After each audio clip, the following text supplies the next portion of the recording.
All right, here are the podcast questions of the week. What's up, Bill? I work at Zany's in Vernon Hills. Can't wait for you to come up.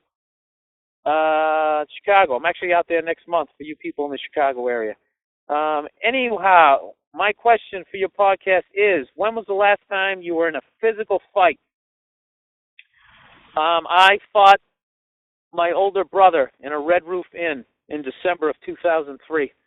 I was at my younger brother's graduation, and it was family stuff. It was something about a rental car. He said something, then I said something, then he said something back to me, and then I said, "All right, let's verbally go for the jugular here and see what happens." Mind you, we haven't fought in like 20 years. The next thing you know, he just came flying at me. I got to give it to you. It was like he was, it was like he was at the NFL Combine, and he was trying to push a sled and run a 440 at the same time.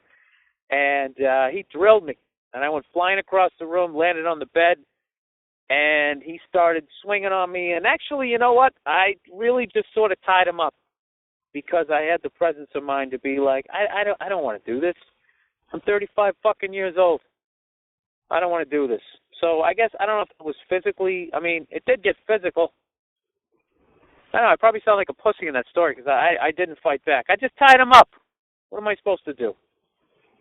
You know what I mean? Go to my brother's graduation with one of my teeth knocked out? Fucking prick.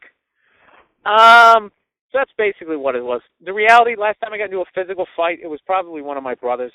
God knows I have enough of them, and maybe it's my younger brother. Actually, one of my brothers still wants to kick the shit out of me because last time we had a physical fight when my dad came in and he broke it up, I actually suckered him over my dad's shoulder. And I can admit that. I really got a little Ulf Samuelson in me, you know? But I got the Lady Bing trophy on the last one because I just tied my brother up.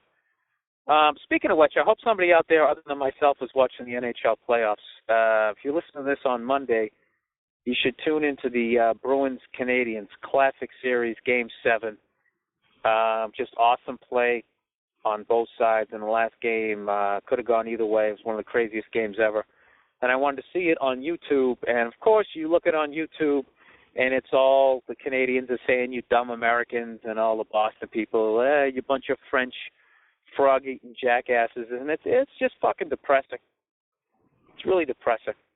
Everything just ends up coming down to that. You can literally make a YouTube video of just filming an orange, and within 5 seconds somebody's going to be talking about, I don't know. I should have picked a different fruit that was the same skin color of an ethnic group that you could go off on. Banana, it would be yellow, and then they trash Asians. I don't know. Maybe in the next podcast. This is why I'm not an improv group. Okay, question number 3. Since you and I both seem to believe the global elites are trying to go through with NAFTA, and the key guy on TV who is against NAFTA is Lou Dobbs on CNN, what do you think of his show, or don't you watch it?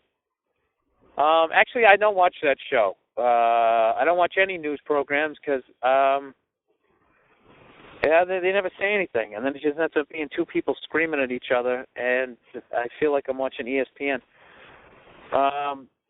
Since you travel, okay, here's the rest of it. I honestly, people, I don't watch those news shows. I look at stuff on the internet, and I just can't watch anyone from a Lou Dobbs. Not even Lou Dobbs. That's probably one of the smarter ones. But what is that guy? He used to be on the ESPN. Now he has his own show, and then there's the other guy, Bill O'Reilly. They're on opposite ends, but I just can't get into that know-it-all talking head thing where you're always on one side, either to the left or the right. I just can't get into that shit. All right.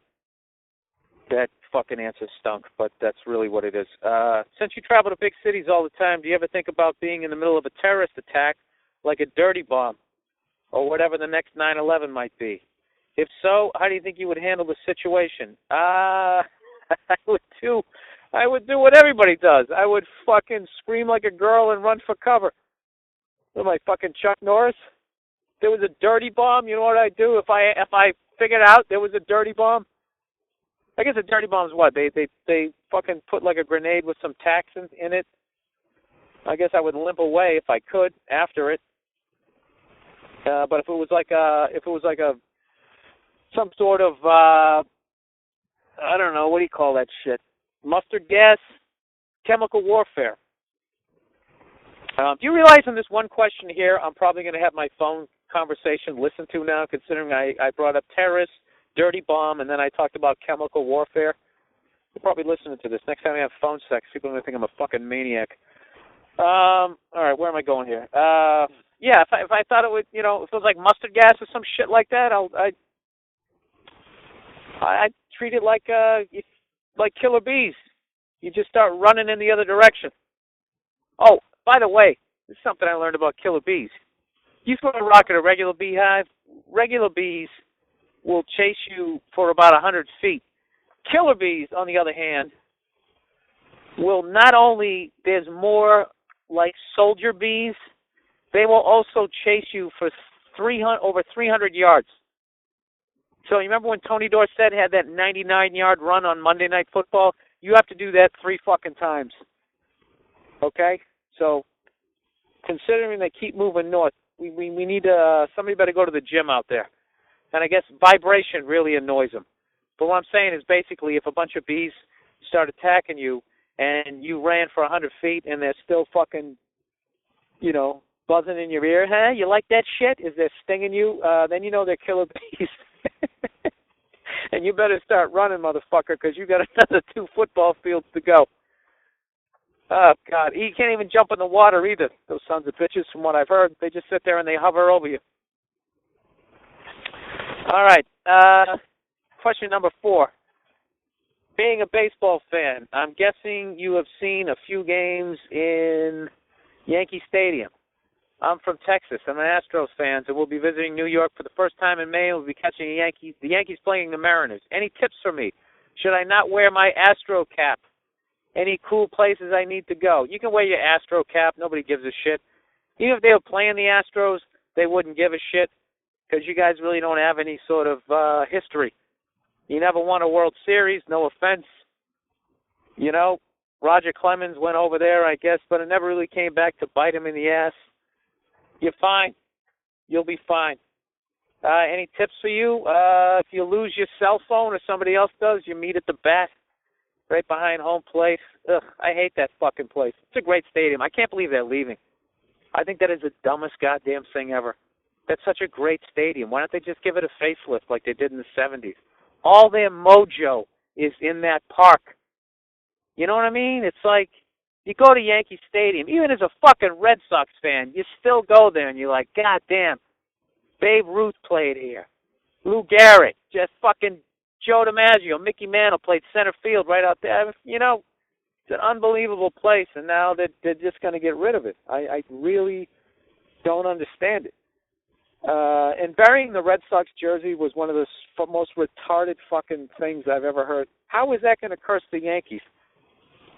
If you fucking give a mafioso death to the jersey of the Red Sox player who's fucking killed the Yankees this whole decade, you really need, all you got to do is you just bring a goat to the fucking park. Isn't that what you do? Isn't that what's going on with the Cubs?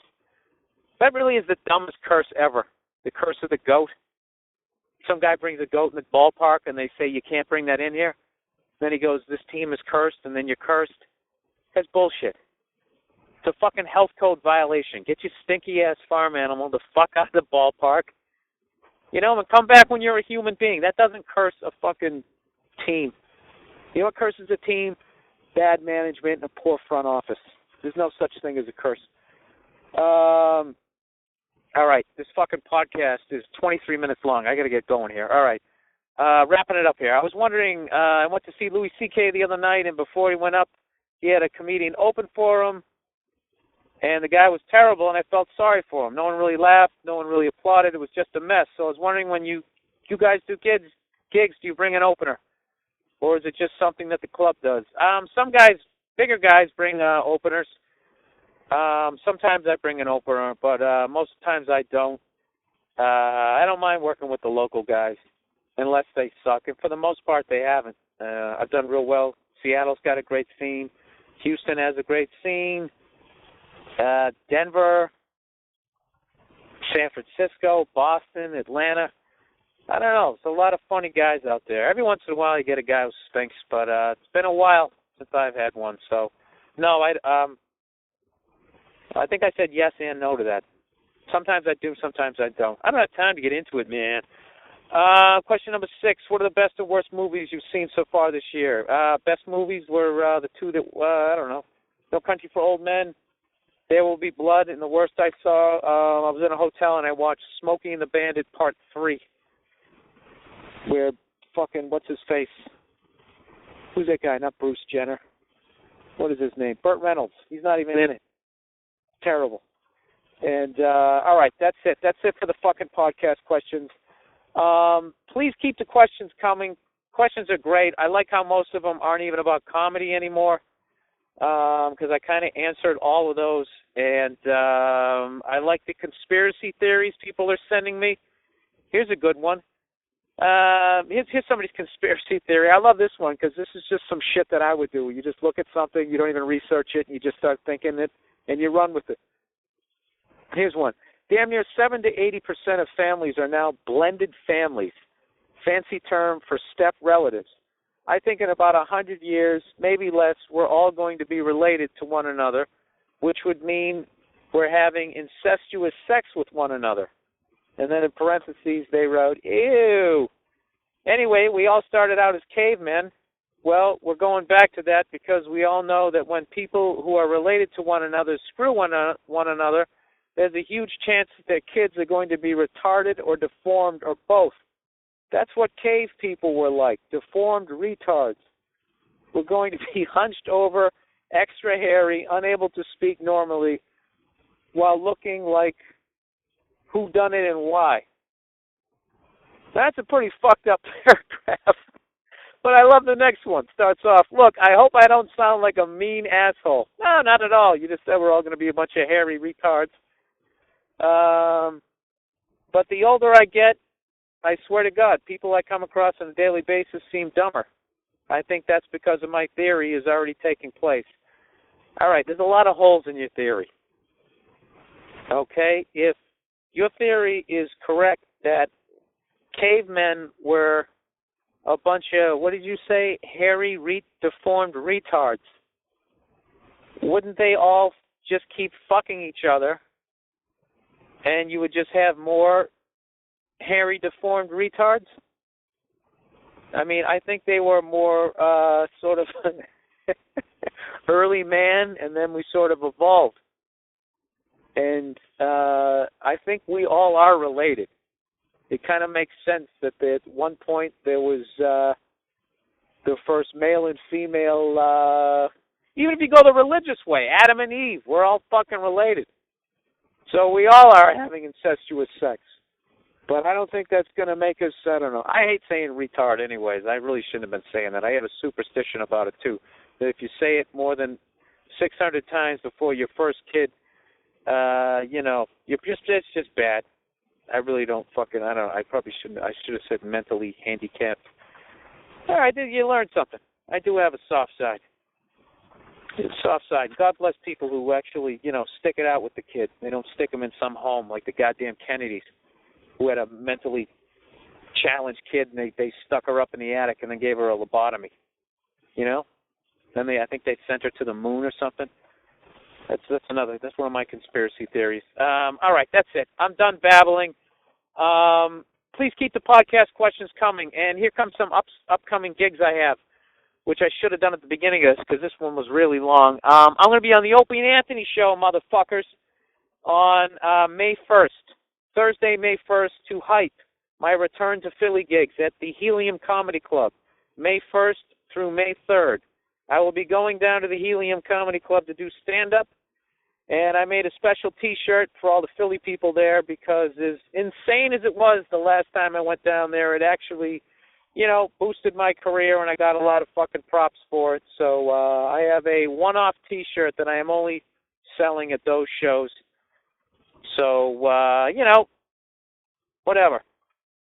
I got that going on. And actually tomorrow morning, by the time you hear this, it's going to be too late unless you got up really early. I'm going to be on the Adam Carolla show, the radio show, and out here in L.A. It's my first time doing it. I'm hoping that goes well. I'm actually a big fan of that guy's radio show. I listen to it in the mornings. Look at me kissing ass on the podcast.